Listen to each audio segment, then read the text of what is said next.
What's going on, people? We are Tottenham TV, back here for another Tottenham transfer update for you guys today. But before we get into it, we got to wish our captain, our leader, a big happy birthday. As you can see on screen behind us, big up to Heung-min Son, and I hope you're having a good day. Double training session for him today on his birthday. Happy sunny day to Happy everyone. sunny day, exactly. But let's get into the news updates today. We're going to start off with an update from Ben Jacobs regarding Pedro Neto, and he says Tottenham are the most concrete suitor now for Pedro Neto.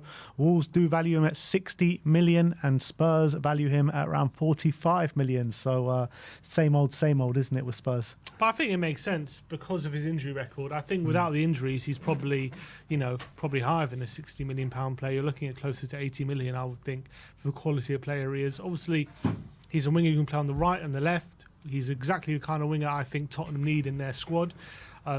Brilliant with the ball at his feet. So good at committing players and taking people on. He can go on the inside and the outside as well. Fairly two-footed. So obviously a player that I'm very interested in bringing at Tottenham. I've always said that I would love Tottenham to sign him, but I don't see the necessity to go big on him because of his injury record. I actually think Tottenham are right here. I do think a value of around 45 million is where he's worth it for Tottenham. And I think if you go into the 60 million pound mark, all of a sudden you're heavily relying on him to stay fit. Otherwise, you've spent a lot of money on him. And I know 45 million isn't nothing, but I think 40 to 45 million is just about justifiable for a player with his injury record just because of his quality. I just think 60 million isn't a fee we're going to reach. Yeah, but regardless of the price, surely if you back him to stay fit for the whole season, 45 to 60 million is a big outlay for Spurs. But I mean, if you don't trust that he's going to be fit throughout the whole season, then what's the point of going for him at all? Because when he is fit, he makes a difference. So if he's fit for, say, 20 games a season, then it makes a big difference. And that could be worth it just for those 20 games, depending on if he can be fit for those 20 games, I would Wouldn't say. you prefer to splash the boat out, go a bit bigger and get someone in that is going to be fit the whole season? What's the point? Who can we get? Well, the ITKs, which we'll get into in a minute, have brought a few players up, but one that I've always talked about is Johan Bakayoko. Mm-hmm. Yeah, Bakayoko. He's obviously also another one who I'd love at Tottenham. What I would say about Bakayoko is he can only really play on the right. He doesn't really play on the left, unlike Neto, so it doesn't have that variation. But I would love Bakayoko as well. I think he's also a player who would be massively beneficial to us. And whether we can get him in is another question. But I'll take Bakayoko. But I don't think you can get him for a similar price as Neto. I don't know. Maybe you can. You think he'd be over 60 million, Bakayoko? Maybe not, actually. Maybe he won't be. I'm saying I'm not advocating 60 million. I don't think we should be spending 60 on Neto. I'm saying between 40 and 45 is probably the max I would pay. So I'm looking at Tottenham value in 45. I think that makes sense to me. For me, I love Neto as a player. I've said it all along. I think he's a top player with the key attributes that we do need. But if we're not confident that he can put these injury problems behind us, I think it's best to stay away. I just think it's too much of a risk for a big outlay, a big, a part of the squad that we're going to need next season. And if he gets injured for a big chunk of the season, then we're back to square one again and using pretty much the same wingers that we had last season, which is going to hurt us. Yeah, but they're part of the squad. We've got them as well. They're not bad players. Obviously, I want Neto to be, or anyone we sign, whoever we sign isn't going to be fit 100% of the time. Now, Neto has problems with it, big problems for the past few seasons with injuries, don't get me wrong. If we would sign him for 45 and Douye for 30 million, right, I think that makes a lot of sense to me, because Neto you're going to have hopefully for around between 20 and 25 games. Douye you're going to have for hopefully a lot more than that, and hopefully he stays fit. So you've got two options there of two wingers that could do exactly what we need, and also we've got the likes of Brennan, Werner, Son and Kulusevski who can step in as well in different kind of games in different situations. So to me that makes sense. I think Neto's the kind of player I wouldn't go big just because of his injury record, but I think if the price is right, I think it's still worth bringing him in. Just because if the potential upside is massive. Potential downside is you spend 40 million and you can't get the player on the pitch, and that could be a big problem. But 40 million in this market is not crazy.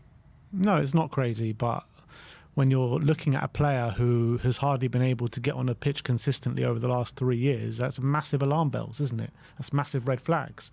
And like I said, I keep saying it again, I love the player. I love what he brings on the football pitch.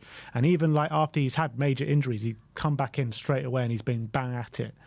But it's a massive risk. You know, you could sign him and then straight away he gets a massive injury and then we're thinking, oh, why the hell did we sign him? What's kind of the maximum you would pay for him? I don't know, to be honest. I think it all depends on what it looks like in a medical, what they can find from those kind of situations, because I would spend any amounts of money when you're looking at him just from the quality. But I think we've got too many players. We've had too many players. If you look at last season, the injury problems that we did have, we can't be you know, signing players that have got big injury records because it's just too much of a risk. I don't think any money. 10 million? What's the point? Because it's just 10 million. It's got. What's the point? If you can't get him on the pitch, potential upside. If you had get Neto on the pitch, he's an incredible player. It's an if. Yeah, it's an if. So I'm saying 10 million wouldn't be worth that risk. I don't know if it will, because it's just taking up a player in the squad, which we're struggling for at the moment. 5 million. Listen, I want players that are available. Would you take him on a free? No. You wouldn't take Neto on a free? Look, I probably would take him on a free, but you're talking about a player that is going to take up a key part of the squad. And taking him on a free, taking him on 5 million, taking him on 10 million, taking him on 20 million is not realistic. They're asking for a significant fee. I'm just saying, I'm trying to find where your line is. But it's irrelevant where my line is. You're talking about a player that they want a significant fee for, and you can't get him on the pitch for what, in the last 3 years, how many % of the games has he played? I don't know, probably not that much. Last year I know he played 20 games in the Premier League, something like that. I'm saying, look, I know it's unrealistic. I'm just trying to get where you would put the risk to reward line on your. If they do their tests and they feel like these injury problems aren't going to be an issue going forward, that he can overcome them, then obviously I'd pay him and I'd pay good money for him. But right now, with the risk factor, we're not there in the medical room. We don't know what the risk factor are of his injuries, so I'm not exactly the best qualified person to say how much I would sign him for, because I don't know the extent of his injuries. But if you're going on the past 3 years, I think it could be too much of a risk to sign him. That's all I'm saying. At all? At all, yeah. Right, so you wouldn't sign him for any money? No, we can keep going around in circles. That's what I'm saying. All right, fair enough. That's your position. That's fair. I was trying to get at it. Sky Sports also saying that Lewis Openda, Pedro Neto and Jonathan David are amongst forwards that Tottenham have looked at as potential options this summer window. We've talked about Jonathan David before. Good player, doing well at the Copa right now, of Canada in the semi-finals. Lewis Openda, he's a player that's really impressed me during the Euros. I know he hasn't seen much game time, but when he has been on the pitch, he's been really impressive. Yeah, I think they're both really good players. Both similar profile, they're quite strong, decent physicality. Obviously not like a big number 9, but decent physicality, really good at running in behind. That's where their big strength is. And both players have really good goal scoring records over the last few years. Openda in the Bundesliga, Jonathan David in Liga. And Openda's the thing is, between these two players, it obviously makes a lot more sense, probably from Tottenham's point of view, to go for David, just because he's in his last year of his deal. He's going to be a lot cheaper, and he profiles quite similarly to Openda. And I think they're quite similar ages, probably 1 or 2 years in between them. Openda, though, done it at a bit of a higher level. You could argue he's done a bit more of a rise at the moment, potentially a bit of a better player, but he's going to cost you 4 times the price at this rate. In this window, anyway, he's going to cost you about 4 times the price. So, and whether he's willing to leave Leipzig right now, he could be, I guess, because Sesko's signed on for another year or so. So maybe Openda could potentially leave, but I think it's going to be very difficult to get Openda out of Leipzig. I think might be too difficult, in my opinion. I don't see Tottenham spending 100 million. So I think you can really wave Openda goodbye, in my opinion. But David's an interesting one. You know, you're looking at between 25 million, 30 million. And as much as there's a bit of competition for him, he makes a lot more sense. I don't think we bring in a number 9 unless we sell Richarlison, though. I think that's going to be the sticking point for any number 9 we bring on, even a 25 million Jonathan David. When you're looking at who Spurs are pushing against or pushing for at the moment, they seem to be wingers. do we have enough room in the squad to bring in a number 9 as well on top of those wingers? I question that. I feel like Spurs will only bring in that number 9 if Richarlison goes. Probably, unless we see David as a player who could also play out wide as well. Unless we see him as playing like a dual role, like Son. So on that basis, maybe we could justify it. But I think if we're looking at pure number 9, yeah, I agree with you. I don't see us signing one with Richarlison and Son showing they can do that role at the moment. There's just been an update about Mikey Moore from Graham Bailey saying that Tottenham are confident that they will keep starlet Mikey Moore despite interest from PSG, Real Madrid, with the first team role awaiting for the teenager this season under Ange Postecoglou. And I also read a rumour, or I think Lily White Rose was saying it, or maybe even, I can't remember, someone else maybe, saying that he's already agreed to a pre-contract with Spurs that he's going to sign on his 18th birthday or 17th birthday in August.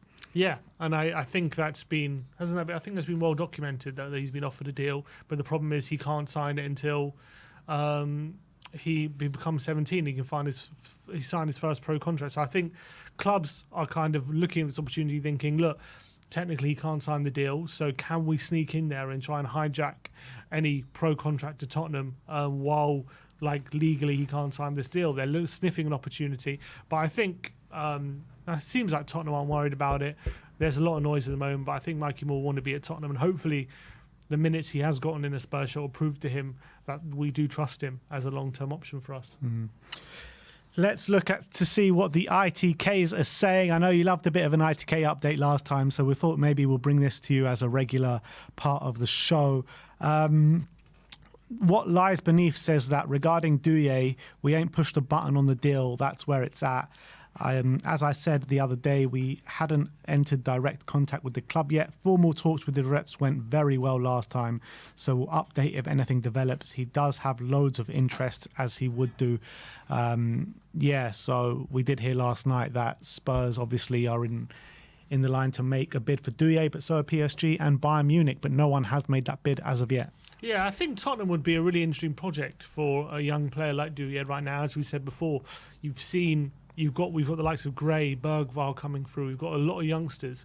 So I think selling a project to someone like Douye to Tottenham, I don't think it's a tough sell right now. I think it's quite a good sell. And I think we could really sell him, look, we're giving youngsters a chance here. We're looking to build players and we're looking to give youth a real opportunity.